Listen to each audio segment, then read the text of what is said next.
الشیطان الرجیم بسم اللہ الرحمن الرحیم الصلاة والسلام علیک یا رسول اللہ الصلاة والسلام علیک یا رسول اللہ الصلاة والسلام علیک یا حبیب اللہ الصلاة والسلام علیک یا حبیب اللہ الصلاة والسلام علیک یا نبی اللہ الصلاة والسلام علیک یا نبی اللہ وعلی آلک واصحابک یا نور اللہ وعلی آلک واصحابک یا نور اللہ نویت سنت الاعتکاف نبیت سنت الاعتکاف اللہ رب العزت کے آخری نبی مکی مدنی محمد عربی صلی اللہ تعالی علیہ وآلہ وسلم نے ارشاد فرمایا، جب جمعرات کا دن آتا ہے اللہ تعالی فرشتوں کو بھیجتا ہے جن کے پاس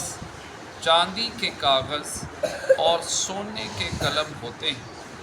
وہ لکھتے ہیں کہ کون یوم جمعرات اور شب جمعہ مجھ پر کثرت سے درود پاک پڑھتا ہے۔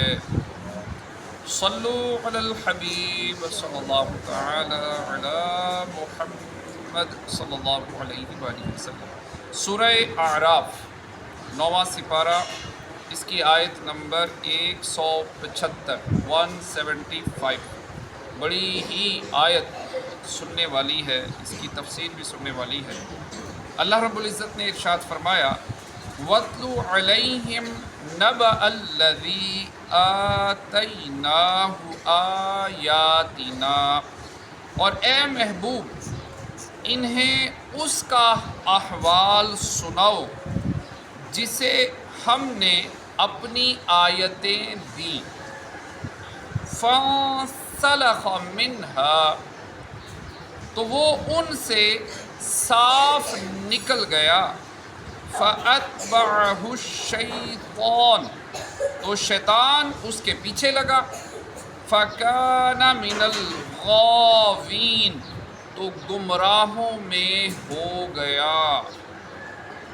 حضرت عبداللہ بن عباس، عبداللہ بن مسعود اور امام مجاہد رضی اللہ تعالی عنہم فرماتے ہیں، یہ آیت بلعم بن باعورہ کے بارے میں نازل ہوئی، اور حضرت عبداللہ بن عمر رضی اللہ تعالیٰ عنہ فرماتے ہیں یہ آیت امیہ بن ابو سلط کے بارے میں نازل ہوئی۔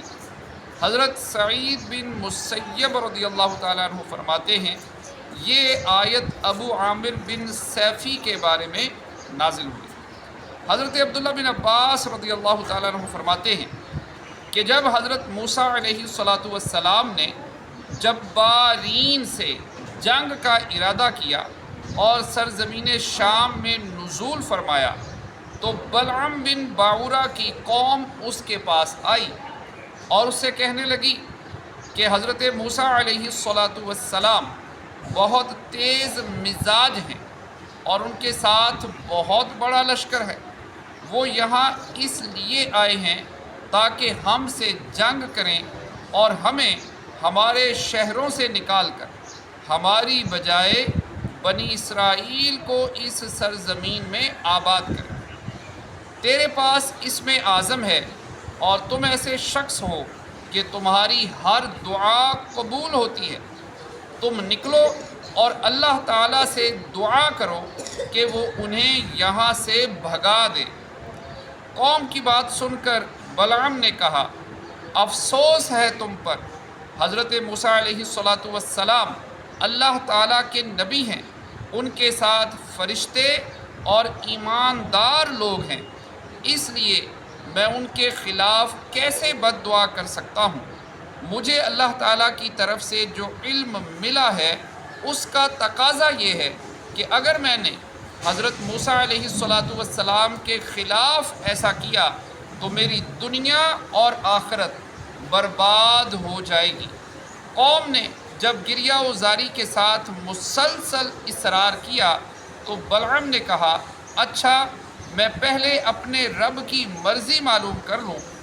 بلعم کا یہی طریقہ تھا کہ جب کبھی کوئی دعا کرتا تو پہلے مرضی الہی معلوم کر لیتا اور خواب میں اس کا جواب مل جاتا۔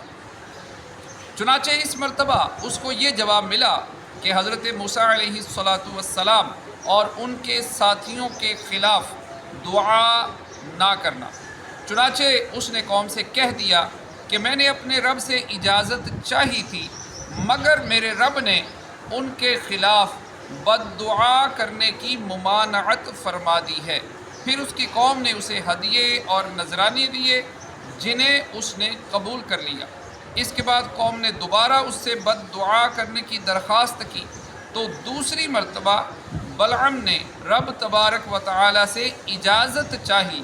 اب کی بار اس کا کچھ جواب نہ ملا تو اس نے قوم سے کہہ دیا کہ مجھے اس مرتبہ کچھ جواب ہی نہیں ملا۔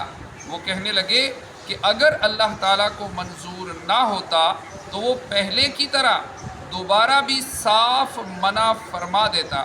پھر قوم نے اور بھی زیادہ اصرار کیا حتیٰ کہ وہ ان کی باتوں میں آ گیا۔ چنانچہ بلعم بن باعورہ اپنی گدی پر سوار ہو کر ایک پہاڑ کی طرف روانہ ہوا۔ گدی نے اسے کئی مرتبہ گرایا اور وہ پھر سوار ہو جاتا، حتیٰ کہ اللہ عز و جل کے حکم سے گدی نے اس سے کلام کیا اور کہا، افسوس اے بلعم، کہاں جا رہے ہو؟ کیا تم دیکھ نہیں رہے کہ فرشتے مجھے جانے سے روک رہے ہیں؟ شرم کرو، کیا تم اللہ تعالیٰ کے نبی اور فرشتوں کے خلاف بد دعا کرنے جا رہے ہو؟ بلعم پھر